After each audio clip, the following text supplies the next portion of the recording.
It's raining again. To be honest with you, I'm terrified of the rain.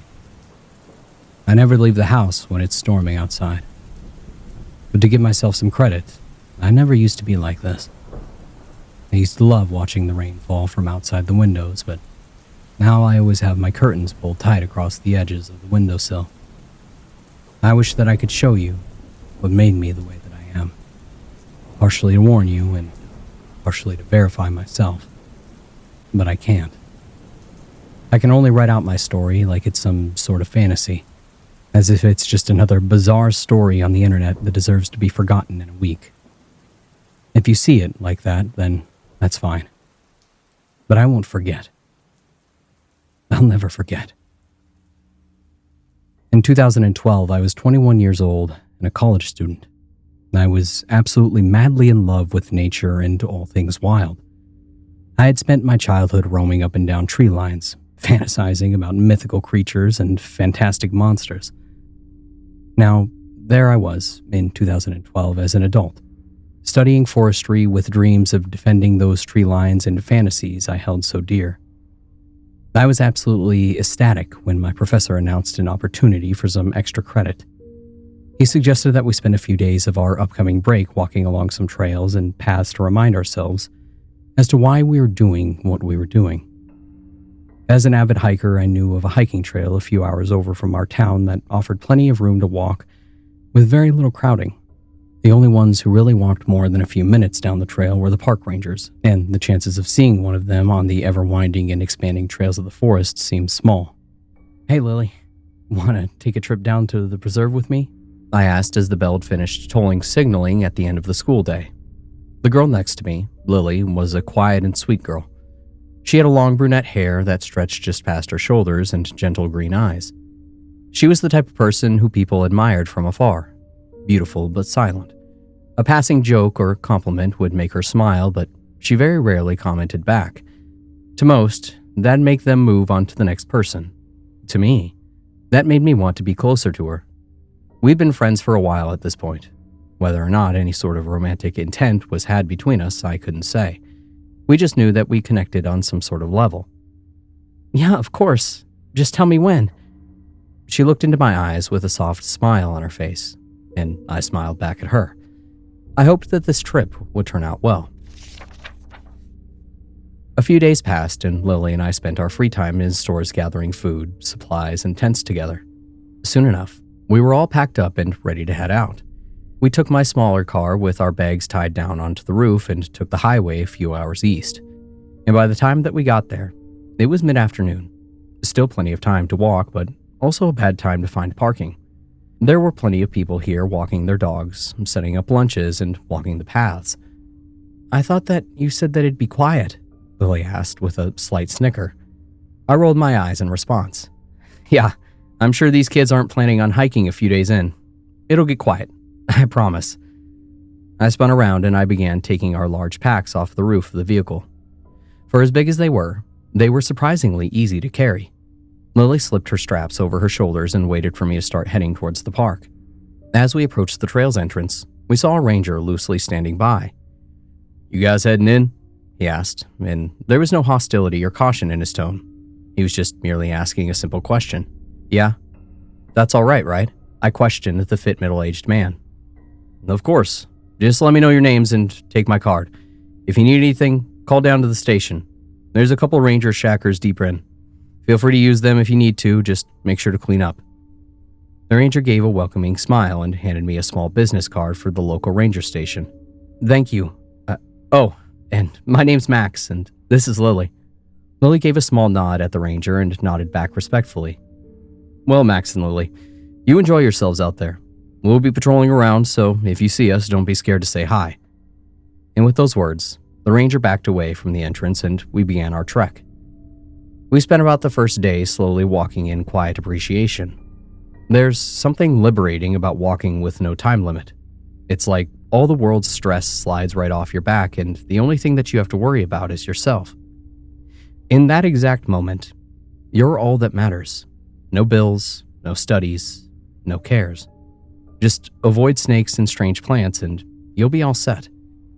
It wasn't too long into our journey before the sun began to nestle itself behind the trees and the warm. But steadily, it started dropping, as well as the temperature of the late afternoon's winds began sweeping under our sweaty clothes. "Let's find a clearing to settle into," Lily said, her head tilting from one direction to the other, looking for a place to set up. I nodded in approval, and I saw a small opening further down the path, clearly made by others who took a smaller trip. It only took a few minutes to set up our tents in the clearing and start a small fire. And after all that walking and hard work, we were finally ready to be off our feet for a while. Lily plopped herself down on the opposite side of the fire that I was sitting at and pulled out a granola bar to eat. I felt a rumble in my stomach and pulled out one of my own. "This place is really beautiful," she said, taking a large bite out of her bar. "Yeah, haven't seen many animals yet though." I unwrapped my food and I placed it on my lips, ready to take a bite, and I quickly glanced over at Lily and froze. In the increasingly darkened forest just off the trail, just behind Lily, was something about the size of about a half of a football. It was cloaked in the darkness, but I assumed that it had been some sort of small critter. I began to squint my eyes, trying to focus on it, but whatever it was seemed to fade out of existence, going straight into the ground. "Everything all right?" Lily asked. I realized that it must have seemed like I was staring at her with food half in my mouth. I laughed and I shrugged, shaking my head softly. "Yeah, sorry. I thought that I saw an animal or something off in the woods. It was small, it probably was a rabbit or something. It must have burrowed into the ground though." My friend peered over her shoulder and into the silent woods and looked around. I knew that she wouldn't see anything. Whatever it was left as quickly as I had caught sight of it. We ended up finishing our meal, extinguishing the fire, and climbing into our separate tents. And I slept like a log. All of that walking put me out like a light. It wasn't until the morning that I had woke up. I stumbled out of my tent, nearly tripping on a small fabric ledge of the exit of my portable shelter. The hot and humid summer's morning sun hit me like a pile of bricks. "Just so you know, I think that we need to watch out for snakes," Lily said softly while I was wiping my brow. I looked over at her to see her undoing the tent's support from the forest floor. "Did you see one?" I asked, bending down and following suit with the camp cleanup. "I think so. I heard something rubbing on the bottom of my tent last night. I opened my eyes and the indents of my walls looked like a pretty thick snake trying to wriggle its way in." She didn't seem too bothered by the potential late-night visitor, so I kept her warning in my mind but continued on.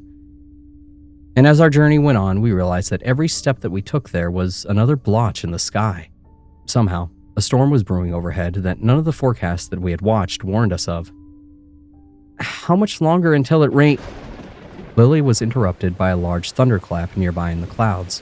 I felt the earth tremor below us before a few raindrops began falling from the dimly lit sky. "Thanks, Lily," I said, arching my head towards her direction. She scoffed and I laughed. The rain was a little more than a small drizzle at that moment, but it was clear that it was going to get worse. "Let's hurry and find a place to set up." I watched as she began to increase her pace, slowly moving from a walk into a jog heading deeper down the trail.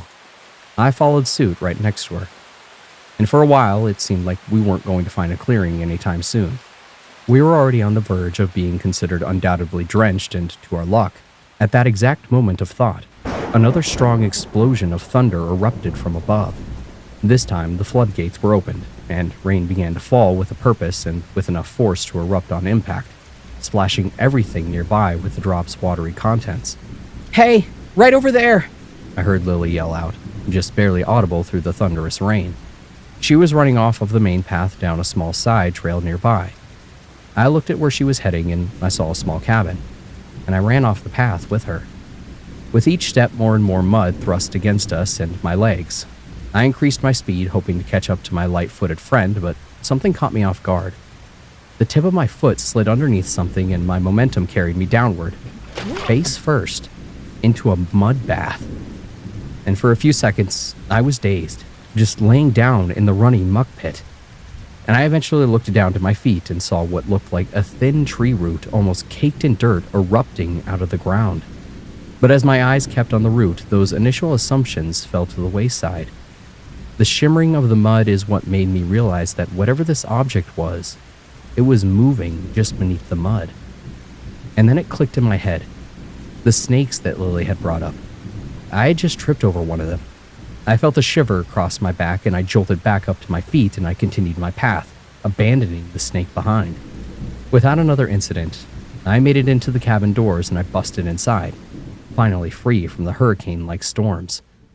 "Wow," the familiar voice rang out in the shack, and I looked over to see a drenched but otherwise clean Lily staring at me with an amused smile on her face. "Decided to have a wrestling match out there, huh?" "Haha, very funny," I said, looking down at myself. Mud was dripping off of just about every pore of my body.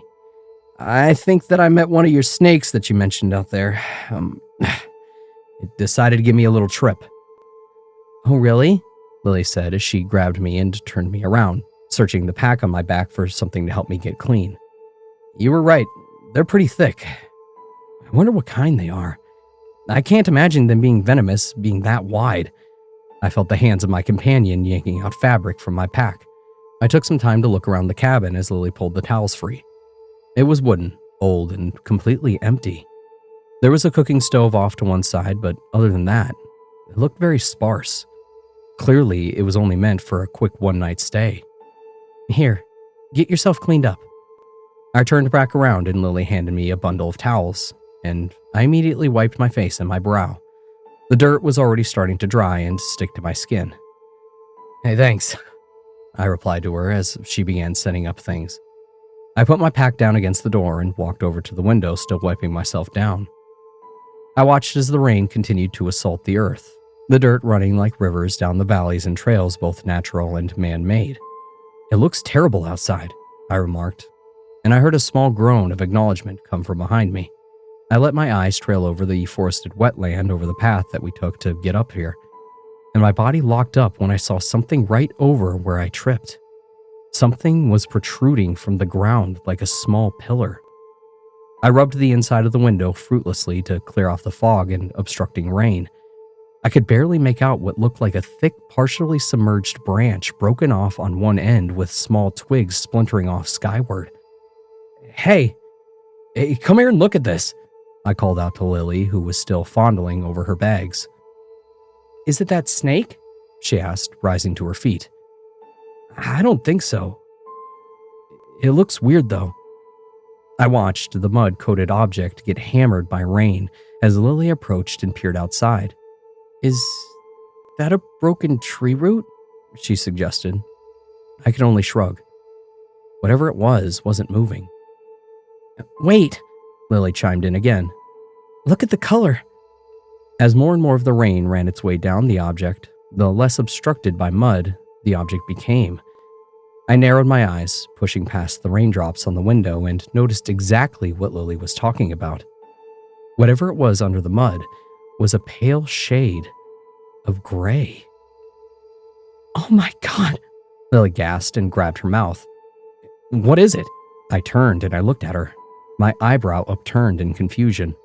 "Look at the end of it," she said, holding her breath. I turned my gaze back outward and I focused in, and I felt my heart drop. Fingertips. It was an arm reaching out of the ground, still as the grave. "Oh my God," my voice wavered slightly. "We should call the Rangers and get them out here. Where's their card?" she asked, hand extended towards me. I reached into my pocket and I pulled out a wet but legible business card. And without hesitation, Lily snatched it out of my hand and began dialing the number. "Hello? I'd like to report something on one of the trails." She paced back and forth on the squeaky cabin floors, and I turned and I kept my gaze on the hand. It looked petrified in place, fingers eagerly reaching towards the sky, letting the water rush over it. "We're at..." And she began to stutter. "We're at, I heard the voice on the other side of the phone chirp up and Lily nodded. "Hey, Max, can you take a step outside and tell me what numbers are next to the door?" I peeled my eyes away from the hand, and I felt increasingly oppressive air pressing its way inside the cabin. I shook my intuition away and walked to the door. I opened it up and stepped outside. I peered towards the arm and I could see it more clearly without the blurry window between us. It was hairless, smooth, and its fingernails seemed clean and trimmed. The water that gushed over it almost seemed to vanish on impact, as if it was some sort of sponge. But I had to focus my eyes away from it to view the number on the wall. 17. I took a deep breath, repeating the numbers in my head before the sound of a loud clap echoed off behind me. I jumped slightly on edge and I turned back towards the direction of the arm, and I saw nothing in its place. Just the mud quickly running down the trail. I swallowed hard and I rushed back inside. The number 17, but I think the arm fell back into the mud. It's not there anymore. And Lily's eyes went wide as she relayed that information over to the dispatcher. It wasn't that long until she pulled the phone away from her ear and hung up. They told us to just stay put and that the storm's not going to pass anytime soon. They said that they've got a ranger on the way and the police have been informed, but it might take them a while to reach us out here. I bit my lip and I looked back outwards towards the empty path. I hope that it didn't get dragged away by the current, I mumbled, and Lily came up right beside me, joining me in the window. I'm sure that they'll be able to follow the mudslick down to wherever it goes. On the bright side, the rain cleaned you up a bit. She gave a reassuring smile and I looked down at myself. My clothes were still riddled with mud, but the rain on my skin seemed to have washed away most of the dirt. I guess that's always a plus, I said stoically. Come on, Max. Let's make ourselves at home at least. I'll just lock the door in case, well, you know. Her voice trailed off. In case there's a killer out there, I mumbled at her as she walked over to the door and flipped the lock. She turned around and averted her eyes from my gaze, choosing instead to continue her mission of getting set up. And after a few minutes of silence, we had our food laid out in front of us. We had agreed that once the ranger gets here, our little expedition was over. We had seen more than enough than we ever wanted to in the past 2 days, and that was enough for us. Let's eat and just try and get some sleep, I said, chowing down on some extra rations. Lily nodded and joined in on the feast, and with full stomachs, we set up for bed. I noticed my friend kept looking out towards the darkened windows, and I could feel the tension in the air. Everything all right? I asked. Lily shook her head dismissively. I just feel weird, like I'm being watched. I'm sure it's nothing, but just to be safe. She ripped off her pillowcase, then mine, before walking over to the window and draping them over the glass as makeshift curtains. I just don't want anything looking in on us while we sleep. I don't blame you. I made my way to my bedroll and caseless pillow before lying down, trying to get comfortable, and Lily did the same. It was just a few hours into the night before I heard Lily's hushed voice. Max, wake up. Do you hear that? I opened my eyes less groggy than I expected and I met Lily's gaze. She was staring at the wooden door of the cabin. I spent a few seconds watching the door before I slightly saw the handle of the door jiggle. Someone was trying to get in. What do we do? Lily asked, and I was speechless. Maybe it's the... And our whispered conversation was interrupted by a loud knocking coming from the other side of the wooden door. I jumped to my feet. It's got to be the cops. I began my slow, meticulous walk to the door. Who's out there? Hello? And abruptly, the banging started again, loud enough to drown out my voice. I took a step back from the door and I kneeled close to the ground. Each impact on the door rocked the wooden frames of the small cabin. I watched as one of the pillowcase curtains began to slowly slip off the window. No, Lily whispered, tears in her eyes. I rushed over to the window just as the fabric fell and it was met face to face with the darkness outside. And the banging on the door stopped suddenly. I very carefully kneeled down and I grabbed the fabric in my hands to toss back over the window. Appearing out of the darkness was the palm of a hand. It slapped the window with a heavy force. I could only see the pale palm in the shroud of blackness outside. I quickly threw the pillowcase back on the window and backed up to Lily. She was shivering, her eyes wide with fear. That was the hand, Max. That was the hand that was outside earlier. I felt my heart drop to my stomach. I wrapped my arms around Lily for as much comfort as hers.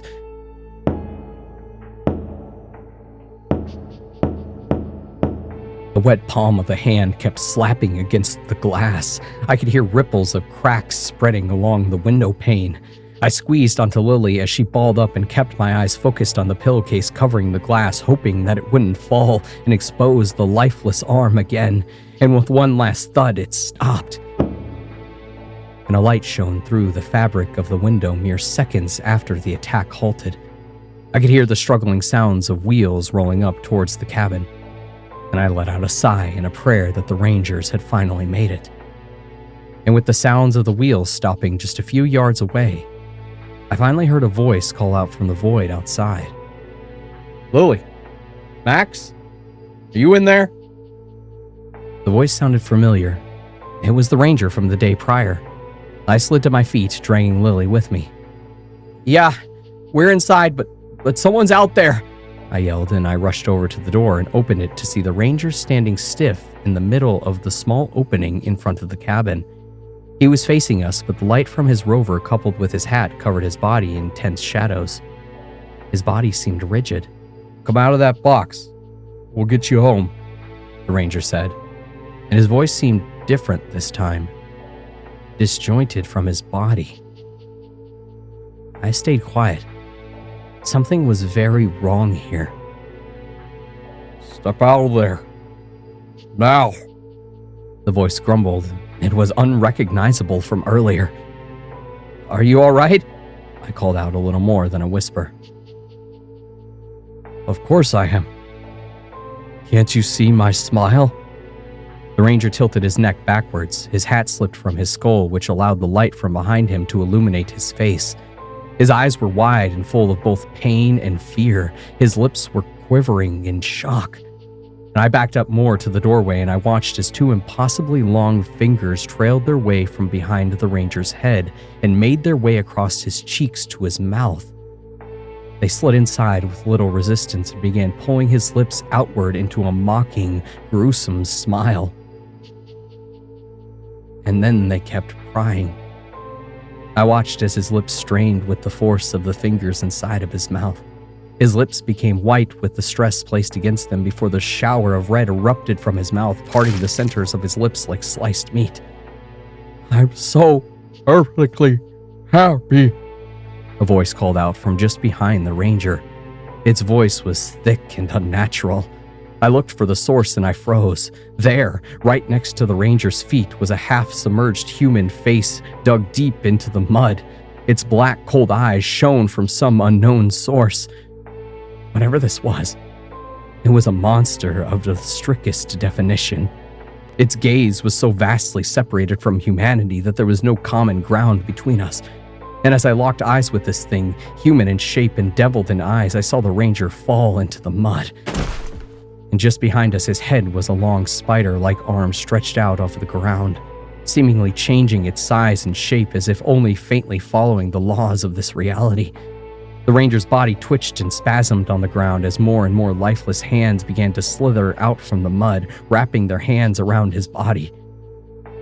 "I was so thirsty, and now I'm so very hungry," the submerged head called out unblinkingly towards me. And without another warning, the Ranger's body was ripped under the earth and devoured by the mud. The ground where he was shifted and bubbled over like a small eruption. The creature's eyes stared at me with a deadening gaze. It was observing me. I let out a small chirp from my mouth. Without changing expression, the head effortlessly started gliding through the earth towards the cabin, fingers and arms popping out from the earth around it like fins from a shark. I had stored enough courage to slam the door shut, and I locked it before running back over to Lily, who saw the whole thing. "What was that?" she asked, her voice trembling. I shook my head and I slumped down next to her. "I don't know." And we sat in silence until the sounds of scratching came from below the floorboards. Hundreds of fingers tearing away flesh to bone, trying to burrow their way upwards. All we could do was sit in the corner furthest away from the windows and pray that they didn't get to us. That night we watched as the floors pulsated upwards and downwards as the foundation began to crumble. Those arms were going to drag us and our wooden coffin downwards into the earth. I didn't know what to do. I sat there as the floor cracked open and mud crept up through the seams of the boards like blood flowing from a vein. I sat waiting to die. But Lily had other plans.